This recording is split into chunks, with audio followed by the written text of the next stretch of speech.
नमस्कार, आप देख रहे हैं हमारा खास शो मुद्दे की बात। मैं हूं आपके साथ आलोक द्विवेदी। कांग्रेस में जान फूंकने के लिए 64 साल बाद पार्टी का 84वां अधिवेशन गुजरात के अहमदाबाद में हो रहा है। आज अधिवेशन का दूसरा दिन है। अधिवेशन के पहले दिन मंगलवार को कार्य समिति की बैठक में राहुल गांधी ने कहा कि हम दलित, मुस्लिम और ब्राह्मणों में उलझे रहे और ओबीसी हमारा साथ छोड़कर चले गए। तो वहीं इस बार की तरह मल्लिकार्जुन खड़गे बीजेपी और आरएसएस पर जमकर बरसे। अधिवेशन को लेकर कांग्रेस ओवरसीज के अध्यक्ष सैम पित्रोदा का बयान भी सामने आया है। उन्होंने एक अखबार को दिए इंटरव्यू में कांग्रेस को आईना दिखाया है और कहा है कि इससे पहले रायपुर और जयपुर में भी इसी तरीके के अधिवेशन आयोजित किए गए थे। पार्टी के जिम्मेदार लोगों से यह पूछना चाहिए कि उस अधिवेशन में जो सुझाव आए थे उस पर कितना काम किया गया है। उन्होंने ये भी कहा कि मैं कांग्रेस नेताओं से कहूंगा कि आप जो भी निर्णय लें उन्हें जमीन पर उतारने के लिए समिति भी जरूर बनाएं। बहरहाल, गुजरात विधानसभा चुनाव में अभी 2 साल बाकी हैं। 1995 से कांग्रेस गुजरात की सत्ता से बाहर है और लगातार बीजेपी का कब्जा है। पूरे देश की तरह कभी यहां भी कांग्रेस का वर्चस्व हुआ करता था। शायद इसीलिए कांग्रेस को लगता है कि 2027 में होने वाले विधानसभा चुनाव में इस अधिवेशन के जरिए गुजरात में खोई जमीन वापस हासिल की जा सकती है। हमेशा कांग्रेस अपने लेट चुनावी कैंपेन और प्रत्याशियों की घोषणा के लिए जानी जाती है, लेकिन इस बार गुजरात विधानसभा चुनाव को लेकर अभी से पार्टी की तैयारियां शुरू होती दिख रही हैं। 2012, 2017 और 2024 के विधानसभा चुनाव में कांग्रेस को जितने वोट मिले हैं उसे देखकर यही कहा जा सकता है कि कांग्रेस के लिए यहां उम्मीदें कम नहीं हैं। लेकिन पार्टी की सबसे बड़ी चुनौती संगठन है। लोकसभा में विपक्ष के नेता राहुल गांधी इस बात को समझ रहे हैं और बार बार कह रहे हैं कि कांग्रेस में कुछ ऐसे लोग हैं जिनका तन तो इधर है लेकिन उनका मन बीजेपी के साथ मिलकर काम कर रहा है। जिस राज्य में 25 साल से कांग्रेस सत्ता की कुर्सी पर ना हो उस राज्य में ऐसा होना कोई बड़ी बात नहीं है। राहुल गांधी इससे पहले 2 बार गुजरात का दौरा कर चुके हैं, जहां उन्होंने कार्यकर्ताओं को संबोधित करते हुए कहा था कि कांग्रेस रेस के घोड़े को शादी में और शादी के घोड़े को रेस में लगा देती है। पार्टी में नेताओं की कमी नहीं है लेकिन वो बंधे हुए हैं। तो वहीं दूसरी तरफ बीजेपी राज्य में काफ़ी मजबूत है और जब उन्हें आरएसएस का साथ मिलता है तो वो और भी दोगुनी ताकत के साथ आगे बढ़ते हैं। तो ऐसे में मुद्दे की बात में सवाल यह है कि गुजरात में कांग्रेस पार्टी के लिए पुनर्निर्माण करना कितना कठिन है। 2027 में होने वाले विधानसभा चुनाव के लिए कांग्रेस के सामने कौन कौन सी चुनौतियां हैं? क्या गुजरात में अधिवेशन करने से पार्टी को कोई बड़ा फायदा होगा? क्या पार्टी में जान फूंक पाएगा ये अधिवेशन? क्या कांग्रेस संगठन में इस अधिवेशन के बाद कोई बड़े बदलाव होंगे? ये तमाम सारे अहम सवाल जिनका जवाब हम अपने तमाम खास मेहमानों के जरिए तलाशने की कोशिश करेंगे। हमारे साथ कई खास मेहमान भी चर्चा में जुड़ेंगे और खास तौर पर बीजेपी प्रवक्ता आकाश राय जी हमारे साथ जुड़ चुके हैं, कांग्रेस प्रवक्ता राज शर्मा जी भी हमारे साथ जुड़ चुके हैं, वरिष्ठ पत्रकार संदीप चौधरी और पॉलिटिकल एनालिस्ट अनिल गर्ग जी भी हमारे साथ जुड़ चुके हैं। आप चारों मेहमानों का बहुत बहुत स्वागत करूंगा और सबसे पहले राज जी आपसे ही। राज जी, आपको मेरी आवाज आ रही है? बिल्कुल आ रही है। बिल्कुल। राज जी, क्या ये अधिवेशन पार्टी में जान फूंक पाएगा? अब देखिए, अधिवेशन तो इसलिए किया जाता है कि जान फूकी जाए, लेकिन फिर मैं दोबारा कहूंगा चैरिटी बिगिंस एट होम। अगर आप कहोगे जान फूक दे और मैं ही जान लगाने को तैयार हूं। राहुल गांधी जी बड़े हमारे टॉप के कुछ नेता ऐसे लगे हुए जी जान लगा, अगर मैं ही लगाए, सिर्फ बोले कुछ करे कुछ नहीं तो कैसे होगा। तो अधिवेशन में आप देखिए होना तो चाहिए और मुझे लग रहा है कि जो भी व्यक्ति, चाहे मैं हूं चाहे कोई भी हो, अगर अपनी पार्टी का सगा नहीं तो मुझे लगता है वो किसी का सगा नहीं हो सकता। आदमी की एक भावनाओं की कदर होती है और किसी भी आदमी की भावना और उसका सम्मान तब रहता है जब समाज में वो या जिस भी ग्रुप में रहता है वहां उसकी एक ईमानदारी की चर्चा होती है। तो मुझे लगता है कि अगर जो थोड़े बहुत गलत भी है,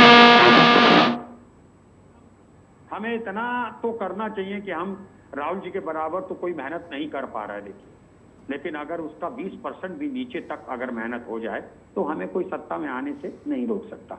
मैं आज भी बता रहा हूं, मैं सच बात कह रहा हूं कि पब्लिक चाहती है कि बीजेपी को वोट ना दे, पब्लिक चाहती है, लेकिन बस अफसोस की बात है कि हम उसको कन्वर्ट नहीं कर पा रहे। और मुझे उम्मीद है इस बार कि अहमदाबाद के बाद कुछ तो जरूर बदलेगा और बदलना भी चाहिए। और मैं समझता हूं बदलेगा। जी ठीक है। आकाश भाई, आकाश जी, जी जी जी। आकाश जी, कांग्रेस को रोकने के लिए बीजेपी की रणनीति क्या होगी? चूंकि राज जी कहते हैं कि देश के लोग कांग्रेस को वोट देना चाहते हैं, कांग्रेस के साथ जुड़ना चाहते हैं, उन सब को रोकने के लिए बीजेपी की क्या रणनीति होगी? खास तौर पर गुजरात में भी 2 साल बाद चुनाव है और गुजरात से ही पार्टी का जो स्वरूप बड़ा हुआ, आज की डेट में जो देश में पार्टी का जो स्वरूप बड़ा हुआ है बीजेपी का, वो गुजरात से निकलकर, गुजरात मॉडल से निकलकर ही आप लोग पूरे देश में छाए हुए हैं। नहीं, मुझे लगता है कि राज जी की बातों पे हंसा जा सकता है, इसके अलावा और क्या कहा जा सकता है। देश की जनता इनको वोट देना चाहती है, फिर भी नहीं दे रही है। विधान लोकसभा के चुनाव में ये सारा जोर आजमाइश करने के बावजूद तिहाई का आंकड़ा, मतलब 100 का आंकड़ा नहीं पार कर पाए। उसके बावजूद ये हम ही पे आरोप लगाते रहते हैं। एक बात स्पष्ट है कि भारतीय जनता पार्टी देश के जनता के हित में काम करती है और लगातार उनके लिए काम कर रही है। आपने चाहे गुजरात की बात हो, उत्तर प्रदेश की बात हो, मध्य प्रदेश की बात हो, महाराष्ट्र की बात हो, जहां पे भारतीय जनता पार्टी की सरकारें हैं, वहां पे आप विकास के किसी पैमाने पे उठा के देखेंगे तो हर जगह भारतीय जनता पार्टी ने बेहतर काम किया है। और आप एक चीज देखिए कि गुजरात जैसे प्रदेश में लगातार 3 से 4 दशक होने जा रहा है कि भारतीय जनता पार्टी को वहां की जनता ने मतलब इतना समय दिया है कि हम सिर्फ आभार व्यक्त कर सकते हैं, नतमस्तक हो सकते हैं।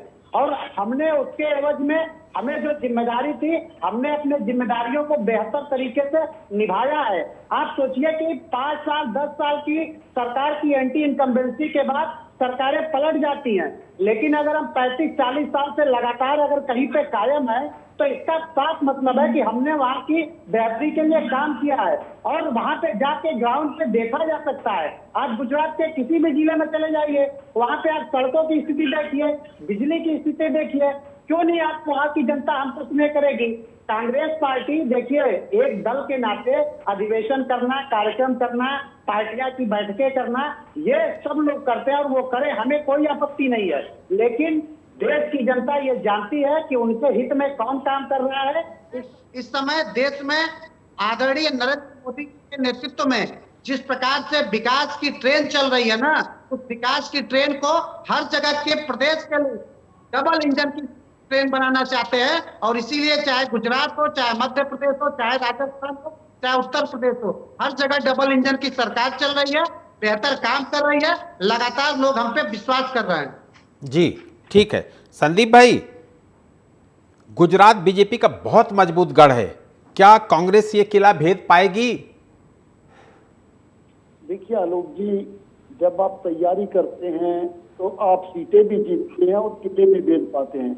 यहाँ सत्ता में हमेशा एक आदमी ना आगे रहेगा। तो ऐसे में मैं मानता हूँ अगर कांग्रेस सही समय से सही स्ट्रेटेजी अपनाएगी, कांग्रेस के ऊपर इस तरीके के आरोप लगते रहे कि कांग्रेस ठीक चुनाव से पहले इलेक्शन मोड में आती है और कैंडिडेट घोषित करती है और चुनावी मैदान में उतर जाती है। लेकिन अगर इस तरीके की कांग्रेस की स्ट्रेटेजी रहेगी कि कांग्रेस पहले से मंथन करेगी, पहले से चीजों पे काम करेगी, पहले से संगठन की तरफ ध्यान देगी और इस तरीके के अपने प्रोग्राम करेगी जिससे उसके कार्यकर्ताओं की एक एनर्जी लेवल बूस्ट होगा, एनर्जी बढ़ेगी, उनका थिंकिंग जो है प्रोसेस वो चेंज होगा, पार्टी के प्रति उनमें लगाव बढ़ेगा। तो मुझे लगता है कांग्रेस वो सब काम कर सकती है, क्योंकि आज दूसरी पार्टियां जहां है कांग्रेस उसको छोड़ कर आई है। जी ठीक। अनिल गर्ग जी, कांग्रेस के लिए गुजरात का पार्टी में पुनर्निर्माण करना कितना चुनौती भरा काम है और क्या कांग्रेस ये कर पाएगी? देखिए, कांग्रेस आने वाले 2 साल बाद चुनाव में क्या करेगी ये तो समय बताएगा। लेकिन अगर आप कल के भाषण और आज के भाषण सुने तो स्पष्ट समझ में आ जाता है कि कांग्रेस के बड़े लीडर्स को भी अपनी हैसियत, अपनी जो पोजीशन है, चाहे वो राज्य हो तो देश भर में, उनको ठीक से मालूम है। उनको कोई गलतफहमी नहीं है, उनको मालूम है उनकी पोजीशन आज ना तो राज्य में है ना देश में कहीं है ये। लेकिन जो कारण वो ढूंढते हैं वो कारणों को वो ठीक से नहीं ढूंढ रहे। और जैसे सैम पित्रोदा ने कहा और जैसे अभी राज भाई कह रहे थे, जो कारण ढूंढे भी गए उनके ऊपर उन्होंने ठीक करने के लिए अमल नहीं किया। देखिए, बड़ी बात आपने भी सुना होगा और हमने भी सुना है खबरों के माध्यम से कि प्रियंका वडेरा को एक बड़ी जिम्मेदारी देने जा रही है पार्टी, ठीक है ना, और प्रियंका वडेरा खुद उस अधिवेशन में शामिल नहीं है। तो आप समझिए, जिसको पार्टी एक बड़ी जिम्मेदारी देने जा रही है, जिसके ऊपर कंधे के ऊपर बड़ी जिम्मेदारी डालने जा रही है, अगर वो नेता उस अधिवेशन में मौजूद ही नहीं है तो कितना सिंसियरिटी पार्टी ले रही है अपने नेता को, और नेता कितनी सिंसियरिटी ले रहा है अपनी पार्टी को। दूसरा, उन्होंने जो बड़ी बात कही, देखिए राहुल गांधी एक ही चीज को लेकर चल रहा है कि हम जातिगत जनगणना कराएंगे। क्यों कराएंगे, क्या कराएंगे, क्या नफा है, क्या नुकसान है, ये तो वो मालूम। लेकिन उन्होंने आज मान लिया कि हम मुस्लिम करते रह गए, दलित ब्राह्मण के चक्कर में पड़े रहे और ओबीसी हमारे हाथ से छिटक गया, जो 50% से ज्यादा वोटर है देश में। तो उनको समस्या मालूम है, तो इसका हल उनको ये भी तो मालूम होना चाहिए, इसका हल करना चाहिए भाई। जी ठीक है अनिल जी। राज भाई, क्या इस राहुल गांधी बार बार ये कहते हैं कि कुछ उनकी पार्टी के नेता बीजेपी से मिले हुए हैं, पार्टी के कुछ नेताओं का तन तो कांग्रेस में है लेकिन मन बीजेपी में है, ऐसे नेताओं पर क्या कार्रवाई होगी? अच्छा ये बताओ ना, आपने गलत व्यक्ति से ये सवाल पूछा ना, मेरे कहने से हो सकती है ना, नहीं अरे देखिए आप कार्यकर्ता के रूप में भी, अगर मैं आपको देखूं, आप प्रवक्ता हैं लेकिन कार्यकर्ता के रूप में भी ये सवाल आपसे पूछने का हक बनता है कि ऐसे नेताओं पर क्या कार्रवाई होनी चाहिए, क्योंकि देश का, आपकी पार्टी का शीर्षस्थ नेतृत्व ये महसूस कर रहा है कि बहुत सारे लोग ऐसे हैं जिनका तन कांग्रेस में है लेकिन मन उनका बीजेपी में है। तो एक कार्यकर्ता के रूप में आपसे मैं पूछना चाहता हूं कि क्या ऐसे लोगों पर कार्रवाई होनी चाहिए? बिल्कुल होनी चाहिए, तुरंत पार्टी से बाहर कर देना चाहिए। जो व्यक्ति, जो कांग्रेस का कार्यकर्ता, चाहे वो जिला अध्यक्ष हो, चाहे वो मंडल अध्यक्ष हो, चाहे वो सचिव हो प्रदेश का, चाहे वो उपाध्यक्ष हो, अगर वो भारतीय जनता पार्टी के किसी भी नेता से अपने रिश्ते रखता है, बिजनेस साथ में करता है, तो मैं सोचता हूं उसे कोई पद नहीं देना चाहिए, उसको पार्टी से बाहर कर देना चाहिए। हमको आज की तारीख में वो कांग्रेस में वो नेता चाहिए जिनको किसी बात का डर ना हो, जो नंबर 2 का जरा सा भी, चाहे कभी कभी नंबर 2 का मतलब ये नहीं कि क्योंकि कोई ऐसे धंधे कर रहे हैं उन्हें मजबूरी सरकार के संग थोड़ा मिलजुल के चलना भी पड़ता है, क्योंकि आप इस सरकार के बारे में जानते हो। अच्छा मैं तो कुछ भी कह देता हूं, क्योंकि मेरे पास ईडी आएगी तो उसे पैसे दे के जाना पड़ेगा, सीबीआई आएगी तो उसे ड्रेस सिला के जाना पड़ेगा, मैं तो सादा जीवन, कोई विचार नहीं। तो अगर राहुल जी कहते हैं, देखो एक बात है, कहने को कुछ भी कह दे कोई, मगर राहुल जी जो कहते हैं वो भविष्य के लिए कहते हैं, और भविष्य में वो चीज बिल्कुल। अनिल जी बार बार हाथ उठा रहे, कुछ कहना चाह रहे हैं आपकी बात पर।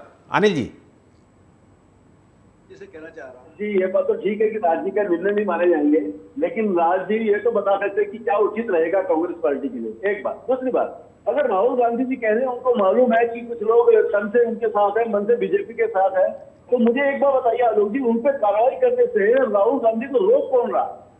किसने उनके हाथ बांध रखे? राहुल गांधी कांग्रेस पार्टी में निर्विवाद सर्वोच्च नेता है, ये राजनीति भी मानते हैं और हर कांग्रेसमैन मानता है, और सिर्फ कांग्रेसमैन नहीं बाकी लोग भी मानते हैं। आप मुझे बताइए, जब उनको मालूम है कि उनके पार्टी में कुछ छुपे हुए आस्तीन के सांप है, तो उनको क्यों नहीं बाहर करे, क्यों उनको पाल के रखा हुआ है? अभी तो राज्य ब्लॉक मंडल जिले तक पहुंचे तो होता है प्रदेश के भी पदाधिकारी हो सकता है, वो राष्ट्रीय पदाधिकारी भी। तो मेरा क्या कहना है, राहुल जी को जब उनका बारे में मालूम तो किस बात का इंतजार कर रहे हैं? वो पार्टी को वापस पूरा खत्म होने का इंतजार कर रहे हैं क्या? क्यों नहीं कार्रवाई करते उन पे? तो ये इस तरह के बयान करने से ना तो ऐसा लगता है कि वो खुद संवेदनशील नहीं है, थोड़ा बचपना है उनमें। वो बयान तो देते हैं लेकिन खुद ही ध्यान नहीं देते इस बयान का मानना क्या है, इस बयान का मतलब क्या है। जी बिल्कुल। आकाश भाई, राहुल गांधी का एक और बयान जिस पर आपसे ही सवाल लिया जा सकता है। राहुल गांधी ने कहा कि कांग्रेस दलित, मुस्लिम और ब्राह्मणों में ही फंसी रही और धीरे धीरे करके ओबीसी वोट बैंक कांग्रेस से निकल गया। अब उसे वापस लाने के लिए कांग्रेस रणनीति बना रही, तैयारी कर रही है, और अगर ऐसा होता है तो निश्चित रूप से बीजेपी के लिए बड़ी चुनौती होगी। आकाश भाई, नहीं, यही तो मैंने कहा ना, मैंने यही कहा कि इनकी रणनीति सारी ये है कि कैसे सत्ता हथियाएं, कैसे वोट पाएं, और हमारी रणनीति ये है कि कैसे देश को आगे बढ़ाएं। हम हमेशा कहते हैं कि नेशन फर्स्ट। एक बात अभी राज जी ने कही, बहुत इंटरेस्टिंग बात कही उन्होंने कहा कि हमारी पार्टी में कुछ ऐसे लोग हैं जो नंबर 2 का काम करते हैं, इसलिए वो सत्ता का संरक्षण चाहते हैं। आपके चैनल पर इन्होंने ये कबूल किया कि इनकी पार्टी में नंबर 2 का काम करने वाले लोग हैं, अब भाई मालिया मत बनो। ना बेकार की बात है ये। नहीं ये बेकार, ये नाबालिगपन मत दिखाए ना। मेरा अगर ये बयान होगा गुलामी कर दो या आप गुलामी कर लो, ये सब बेकार। ये व्हाट्सएप में रटे रटाए सब मत बोला करो। सबसे चिंतापन तो आपने बेकार की बात है। कहाँ बोलते हो यार? पढ़े लिखे का दिखाया करो। अरे भाई कोई पढ़े लिखे हो थोड़ा सा। मैं क्यों घबराऊं ना? मैं तो आप जैसों को बेच के डाल देता हूँ। स्थिति ये है। अरे आप क्या है? अच्छा एक बात बताओ, चैलेंज यूनिवर्सिटी गिनाओ, एक यूनिवर्सिटी गिनाओ पिछले 11 साल में बनी हो जिसका नाम वर्ल्ड में माना जाता हो। एक हॉस्पिटल बताओ जो वर्ल्ड में माना जाता हो। बताओ सनातन धर्म के सबसे बड़े दुश्मन, सनातनी लोगों के सबसे बड़े गद्दार हो आप। सनातन धर्म को धीरे धीरे खा जाओगे। सनातन धर्म को धीरे धीरे खा जाओगे आप। एक यूनिवर्सिटी के नाम, एक अस्पताल के नाम जो वर्ल्ड में नाम होता हो बताओ। आज भी आपके नेता ऑपरेशन कराने इंग्लैंड अमेरिका जाते हैं, श्रीलंका तक जाते हैं। आप बताओ क्या हो? आप किस भी प्रदेश से आते हो, मुझे वहाँ पे एक हॉस्पिटल और एक स्कूल बता कि जो बढ़िया बनाया हो, जिसका इंफ्रास्ट्रक्चर अच्छा हो। आप लोग तो स्मार्ट सिटी के नाम पे सनातन धर्म के पैसा खा जा रहे हो, उनके लड़कों को बेरोजगार बना रहे हो। आप लोग याद रखना, आने वाली पीढ़ियां आप लोगों को कभी माफ नहीं करेगी। जितना सनातन धर्म के बच्चों का नुकसान और उन्हें धोखा आपकी पार्टी दे रही है, आंख से आंख मिला के कह सकता हूं, भूतो न भविष्य थी कोई पार्टी नहीं दे पाएगी। खा गए हो सनातन धर्म को धीरे धीरे आप। Parasite, you have become a parasite. ठीक है राज भाई ठीक है। संदीप जी जैसे बीजेपी के पास आरएसएस जैसा संगठन है। आकाश भाई के साथ खड़े होने वाले, औरंगजेब के साथ खड़े होने वाले,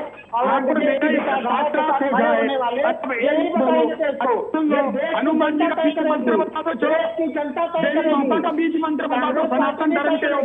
अरे ठीक है राज भाई। आकाश जी राज भाई आप भी संदीप जी से एक सवाल लेने दीजिए। संदीप जी, जिस तरीके से बीजेपी के पास एक मजबूत संगठन आरएसएस है और आरएसएस के भरोसे बीजेपी ने सत्ता की ऊंचाइयों को छुआ, वैसा ही संगठन कभी सेवा दल के रूप में कांग्रेस के साथ जुड़ा हुआ करता था, लेकिन सेवा दल धीरे धीरे करके अपनी प्रासंगिकता खो चुका है। क्या लगता नहीं आपको कि सेवा दल को जागृत करना चाहिए कांग्रेस को? क्योंकि सेवा दल जमीन से जुड़ा हुआ संगठन था, जमीनी लोगों का संगठन था, जिससे कि कांग्रेस को कहीं ना कहीं ताकत मिलती थी। देखिए आलोक जी, आपको बताऊं, जिस तरीके से कभी कांग्रेस थी, उसका सेवा दल था या कांग्रेस की अपनी बॉडी थी, वो चीजें सत्ता के साथ कहीं ना कहीं कमजोर पड़ जाती है। बीजेपी को अभी 3 ही टर्म्स हुए हैं, 3 बार प्रधानमंत्री दिया है बीजेपी ने, तो हमें आरएसएस भी दिखाई देता है, बीजेपी का संगठन भी दिखाई देता है। लेकिन धीरे धीरे जैसे ये चीजें आगे चलेंगी, जैसे सिंधिया जी आ गए कांग्रेस से, जैसे और लोग हैं, आरपीएन सिंह आ गए, जितेंद्र प्रसाद आ गए, कैप्टन अमरिंदर सिंह आ गए, बहुत लोग हैं, बहुगुणा जी आ गए, रीता बहुगुणा आ गई, तो थोड़े दिन में होगा क्या, जो दूसरी पार्टियों की क्रीम है वो आ जाएगी आपके पास, जो बड़े बड़े नेता हैं। और जो बीजेपी के, चाहे वो आरएसएस का मेंबर हो चाहे बीजेपी का मेंबर हो, वो अपने आप को ठगा हुआ महसूस करने लगेगा कि यार काम हमने किया, कुर्सी हमने बिछाई और हमारे सर पे आके बैठ गए सारे कांग्रेसी। तो यही चीज कांग्रेस के साथ हुई एक टाइम में। अदरवाइज आप मुझे बताइए, देश में आरएसएस भी कब से है और बीजेपी भी कब से है? ममता बनर्जी को क्यों नहीं हटा पाई? क्या आज तक बंगाल में सरकार बना पाए? क्या अपना इंडिपेंडेंट मुख्यमंत्री भी बिहार के अंदर बना पाए? क्या केरला में बना पाए? क्या तमिलनाडु में बना पाए? तो ये चीजें नहीं है, ये राजनीति में परिवर्तन होता है। हिंदी भाषी क्षेत्र की जो समीकरण है वो अलग है। यहाँ पर कई झूठ हिंदी में बहुत अच्छे चल जाते हैं, लोगों की समझ में आ जाता है, लोगों को बहकाया जा सकता है, क्योंकि यहाँ का किसान भी परेशान है। अगर मैं किसान को कहूँ कि 2 गुना आय हो जाएगी और वो पहली बार कहूँ, पहली बार सुने तो उसको अच्छा लगेगा। अगर मैं कहूँ 2 करोड़ रोजगार हर साल दूंगा, तो आपको जो परेशान लोग हैं उनको लगेगा भाई ये आदमी मेरा भला कर सकता है। अगर मैं कहूँ 1 रैंक 1 पेंशन कर दूंगा, तो लोगों को अच्छा लगेगा, परेशान लोगों को, जिनके पास काम नहीं है। अगर मैं कहूँ 100 स्मार्ट सिटी बसा दूंगा, तो जो कंकर का काम करते हैं, जो रेत का काम करते हैं, सीमेंट का काम करते हैं, जो लेबर है, वो समझेगी भाई सबको काम मिलेगा, चलो हो जाएगा। लेकिन जब ये चीजें झूठ साबित होती है, तो वही डाक के 3 5 चौथा लगे ना 5वें की आस। तो आप आगे आगे देखिए होता क्या है। आप मुझे ये बताइए, तीसरी बार में मोदी जी का ये बहुमत बढ़ा है या घटा है? जी ठीक है आज दूसरों के धंधे पे सरकार चल रही है, तो वो दिन दूर नहीं है। कांग्रेस ने बहुत लंबे टाइम तक राज किया है। जब हम इतने लंबे टाइम तक राज कर रहे हैं, तब हम ये बात करें कि संगठन और आरएसएस जी। ठीक है अनिल भाई, गुजरात मॉडल की काट क्या कांग्रेस तैयार कर सकती है? क्योंकि गुजरात मॉडल इतना मजबूत मॉडल रहा जिसको 2014 में देश ने एक्सेप्ट किया और उसके बाद से 11 साल से लगातार बीजेपी सत्ता में है। ऐसे में कांग्रेस क्या अपने जो नेता हैं उनके जरिए गुजरात मॉडल का विकल्प, गुजरात मॉडल की काट तैयार कर सकती है? आलोक जी, अभी मैं तीनों साथियों को सुन रहा था। अभी अपने कांग्रेसी साथी ने बताया किस तरह से बीजेपी सनातन को खा गई। अगर ये कांग्रेस की लाइन रहेगी और देश भर में ये संदेश देगी कि सनातन को खाने का काम बीजेपी कर रही है, तो आप मेरी बात पक्का नोट कर लीजिए, कांग्रेस कभी भी किसी राज्य में फिर सफल नहीं होने वाली। आप देखिए ना कितना बड़ा झूठ परोस रहे हैं। अभी अभी वक्फ बोर्ड बिल पे अमेंडमेंट बिल पास हुआ है। सबने देखा है ना कि बिल क्या था, बिल में जरूरतें क्या थी और किसने इसका विरोध किया और कौन इसके साथ खड़ा हुआ। 2013 में आपने जो अमेंडमेंट किया था वक्फ बोर्ड बिल में, और किस टाइप का अमेंडमेंट था वो, तो आपने क्या किया था, और बीजेपी की जो एनडीए सरकार है वो क्या कर रही है, देश देख रहा है। दूसरी बात, राहुल गांधी जी जब तक जाति और धर्म के चक्कर में रहेंगे और अपनी रणनीति, कांग्रेस की रणनीति जाति और धर्म को देख के बनाएंगे, तब तक कैसे कामयाब होंगे? वो हिंदुस्तानी भारतवासी को देख के रणनीति क्यों नहीं बनाते? उसमें सारे धर्म के लोग आ जाएंगे, सारे जातियों के लोग आ जाएंगे। देखिए आज अभी वो जो कांग्रेस की मीटिंग चल रही है ना, अखिल भारतीय CWC, वो भी साबरमती रिवर फ्रंट पे चल रही है। आप मुझे बताइए 30 साल पहले साबरमती का जो रिवर फ्रंट है ये, उसका क्या हाल था और आज क्या है? जब आप देश में विकास करेंगे और वो विकास की जरूरत, विकास की धारा, विकास की हवा हर नागरिक को पहुंचेगी, तो फिर लोग जाति और धर्म से उठकर वोट करते हैं। भारतीय जनता पार्टी बोले कुछ भी, लेकिन जब काम करती है तो वो बांट नहीं करती। उसकी कितनी भी आप योजना देख ले, तो केंद्र सरकार की योजना चाहे राज्य सरकार की योजना हो, जो गरीबों के लिए योजना बनाई है उसमें धर्म और जाति देख के नहीं मिल रही, वो सबको मिल रही है। और उसमें अधिकांश पार्ट जो है वो दलितों को और अल्पसंख्यकों को जा रहा है। जी ठीक है अनिल जी, ठीक है अनिल जी। राज जी, एक बहुत छोटा सा सवाल और छोटा सा जवाब भी चाहूंगा। इस अधिवेशन के जरिए क्या शीर्ष नेतृत्व की भी जिम्मेदारियां तय की जाएंगी? मुझे तो लग रहा कर देनी चाहिए। यही तो जाएंगे, एक अलग है मेरी जो समझ है, क्योंकि मुझे कुछ अपनी बात भी कहने का अधिकार है कि ये करनी चाहिए। सबकी जिम्मेदारी तो निहित होनी चाहिए। अगर कोई जिला अध्यक्ष है तो उसकी जिम्मेदारी होनी चाहिए, उसको रिपीट करने से पहले उसकी जिम्मेदारी होनी चाहिए। अब यहाँ पे मैं फिर एक बात कहता हूं, कहीं पे भी अनिल गर्ग साहब, आज मुझे बुरा लग रही होगी जो ये बोल रही लगती है, सच बात कभी कभी बुरी भी लगती है, लेकिन एक बात मैं जरूर कहूंगा कि वक्त पे हमें हिंदुओं को कोई फायदा नहीं है। मैं बात कह रहा था, देखिए इन्हें भैया अनिल भाई 2014 में इन्हें बहुत प्यार से चुना गया था। उस लड़के ने वोट दिया था जिसका पहली बार वोट था। आज वो 29 साल का, उसे क्या मिला? सच है। देखिए धर्म के, मैं अपने घर का सबसे बड़ा हूं, 2 बेटों का बाप हूं। अगर 10 घंटे घंटा बजाता रहूंगा ना, बच्चों को पढ़ा नहीं पाऊंगा। अगर मेरी बीवी पूजा करती रहेगी ना, तो मैं भी कहूंगा यार मुझे जाना है। एक समय है, हम सनातनी धर्म है, और मैं इनको तो चैलेंज कर सकता हूं, भारतीय जनता पार्टी के किसी भी प्रवक्ता को, इस सनातन धर्म के पंडित। ठीक है राज भाई, वक्त हमें इतने की इजाजत देता है। आपका शुक्रिया करूंगा। आकाश भाई 10 सेकंड में अगर कोई जवाब दे सकते हैं तो दे दीजिए, चूंकि वक्त हो चुका है। जवाब एक ही दूंगा मैं, बार बार मैं एक ही बात कहता हूं कि सनातन के हिंदुत्व के अपमान का ठेका कांग्रेस पार्टी ने ले रखा है। अभी एक बार फिर राज जी ने कहा कि घंटा बजाऊंगा 10 घंटा, मेरे घर में मेरी बीवी पूजा करेगी। भाई आप लोग पूजा पाठ से, इन चीजों से क्या समस्या है? ठीक है आकाश भाई, आपका भी बहुत बहुत शुक्रिया। राज भाई आपका भी बहुत शुक्रिया। संदीप जी और अनिल जी आपका भी बहुत बहुत शुक्रिया करूंगा। इससे पहले हुए लगभग सभी चुनाव में कांग्रेस चुनावी कैंपेन और प्रत्याशियों की घोषणा देरी से करती थी, लेकिन अब वहीं पार्टी गुजरात में होने वाले विधानसभा चुनाव में थोड़ा सा भी रिस्क लेना नहीं चाह रही, और यही कारण है कि पार्टी 2 साल पहले ही चुनाव की तैयारियों में जुट गई है। देखना यह भी होगा कि कांग्रेस के इस अधिवेशन से देश में पार्टी को कितनी मजबूती मिलती है। महत्वपूर्ण यह भी है कि राहुल गांधी अपनी ही पार्टी के नेताओं पर बीजेपी से मिले होने का आरोप लगाते हैं, तो क्या उन नेताओं पर पार्टी कोई ठोस कदम उठाएगी? मुद्दे की बात में इतना ही। मुझे दीजिए इजाजत। देश और दुनिया की तमाम बड़ी खबरों को आप देखने के लिए बने रहिए TV 27 न्यूज़ के साथ। नमस्कार।